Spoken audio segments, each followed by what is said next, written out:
speaking to the brothers that I know that wake people up, because you know, I know this is Black Light, and I know that a lot of brothers don't listen to the elders, you know, but this is one elder you haven't heard of or heard from, and I was speaking about the subject of those witches that the pill, red pill and blue pill was talking about, Kanye West tripping and stuff, you know, and how they get your babies. And so I was telling the my peeps about what I went through, what I went through.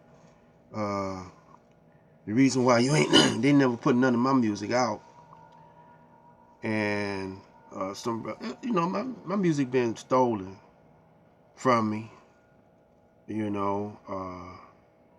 but I know my music when I hear it. So when they put my music on the shelf on my last videos, I got on them because they was having orgies on one of my sessions. So I told the head man, which was Will Davis, Don Davis' brother, that they were jacking off time, and I didn't want it to come out of my royalties. So they seen I was kind of wise, because I mentioned the Nation of Islam to them, and they say, well, let them produce your music, But I said, it ain't worth all this, This one music producer, I'm not gonna mention no names, it was a woman. I had a song called Determination. I still got it. And I had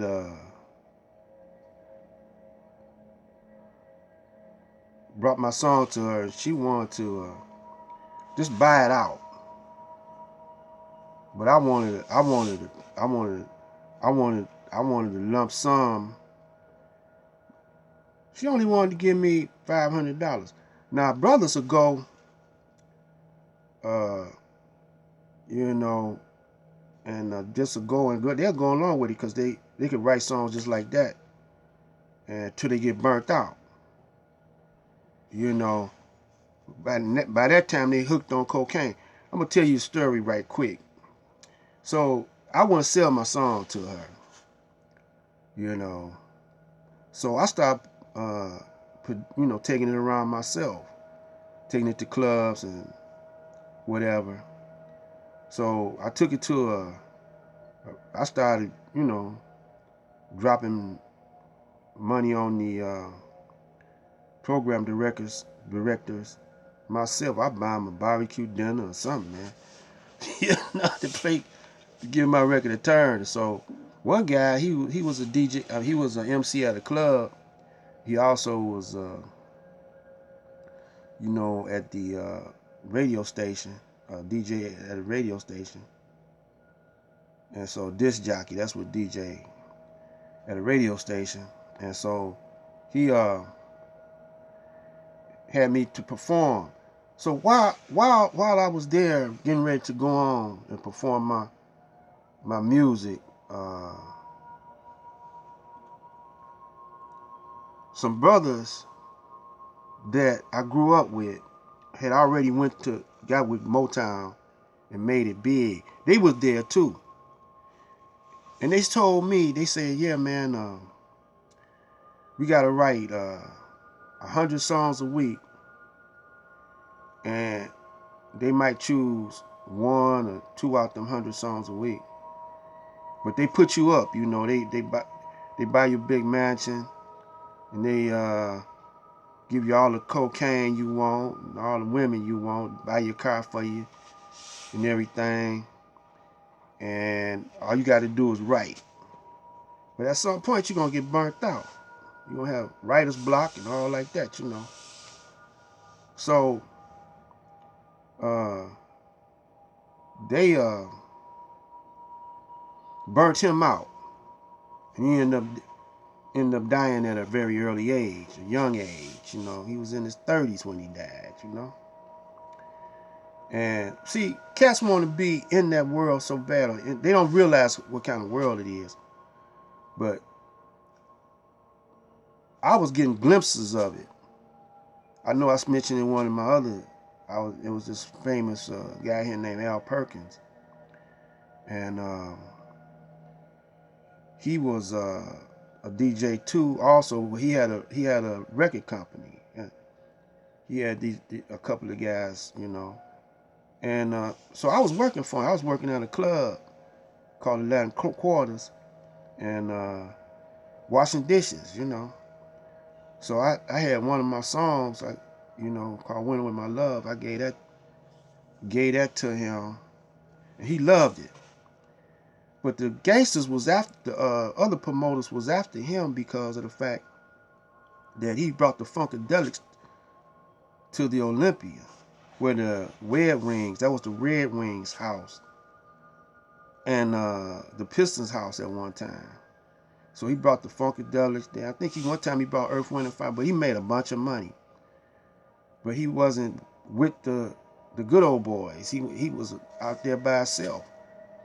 So one day, he told me to bring my music to his. He had an office on James Cousin, and so I brought my music there, and he loved it. But he didn't have no. He was gonna put me on the contract then, but he didn't have no contracts. He looked in the drawers, so he said, "Well, look, let my wife hear this. I want her to hear it, and come back, over here, and when she hear it, I'm gonna have a contract for you." But before I could get back to him, they had shot him. Somebody came in his office and shot him in his head. And then prior to that, if you wasn't joining the musicians union, you was out there. Some of them guys that represented the union. They was getting shot up, put in the trunks and stuff. And then I seen girls tricking and hoeing, in the music business and stuff. I got some stuff I can tell y'all, and it's true. But after so long, you had sissies in there that you didn't know was sissies. Faggots. Well, that's what y'all call them, gays or whatever. But they want you to, man, that music world is deep, man. I got some young ones coming up. I'm not gonna let them get into it unless I, deal. We don't have to do that now, because this is where Sinetta come in. See, ABC and all them, they got all types of entertainment, but they got a network, and they stay on the air by advertisement. Now we got this YouTube, a lot of guys, they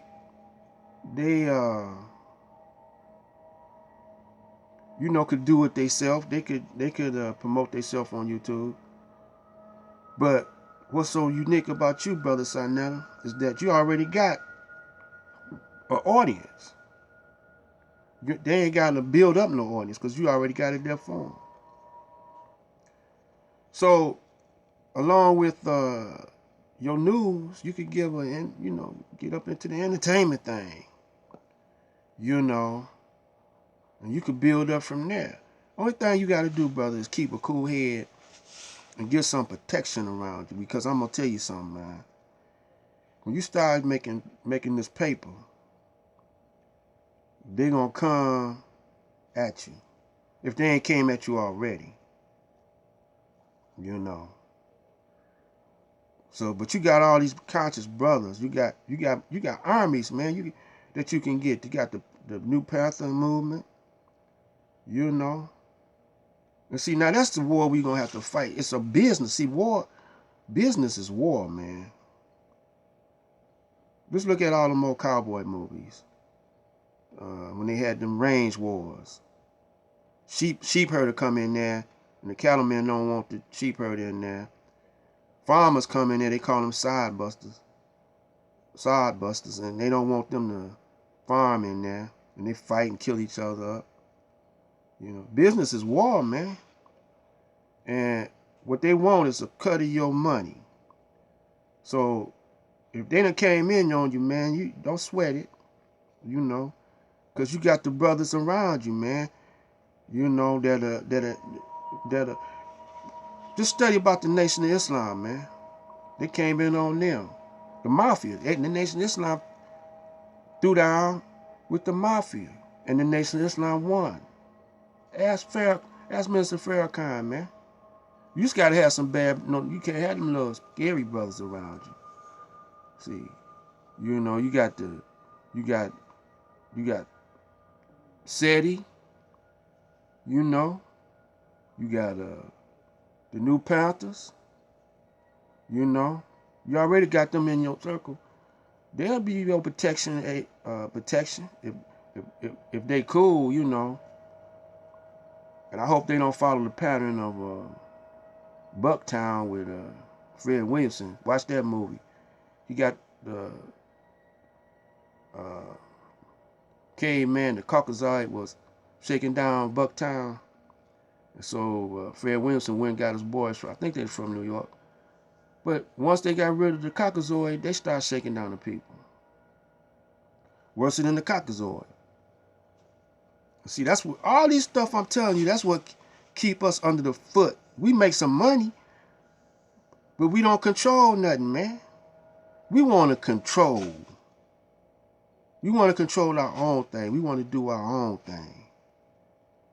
And if you could resist that, follow the Nation of Islam pattern, then, I mean, you got the FOI, man. You know, the fruit, man. They're, you know, that's why y'all shouldn't be talking about each other like that. We got the military brothers that can throw down with just their hands, man. They don't need no weapons. You know. And you know how the nation do, man. They search everybody. You know, at the door, man. Make sure. You know. See, that's what messed up Barry Gordy, man. The mafia came in on him, said, we want a piece of your pie, brother. And the story goes is that they went in there and worked him over. That's when he was in Detroit. They told him, we said, you move out to California. We want you out there. He had to do what they told him. You know. Why you think it ain't no more stacks and it ain't no more Motown? I mean, it's a Motown, but the Caucasians got a piece of that. He got all the royalty. He got all the royalty rights and publishing rights, but he don't own the name. The name ain't his no more. You know. So man, hey man, I'm your brother Black Light, man. I'm gonna tell you like it is, cause I don't fear nobody. I'm gonna tell you, especially them Caucasians, man. You know, I'm ready to rule this sucker, man. I don't know about y'all, man. At least rule our own self. And once you control your own self, you can control them. Keep them out your business. You know, and you ain't gotta pay them off and bow down to them. It's enough for us, man, that'll do it. This is Black Light Out, coming back on the other side of black with the same topic.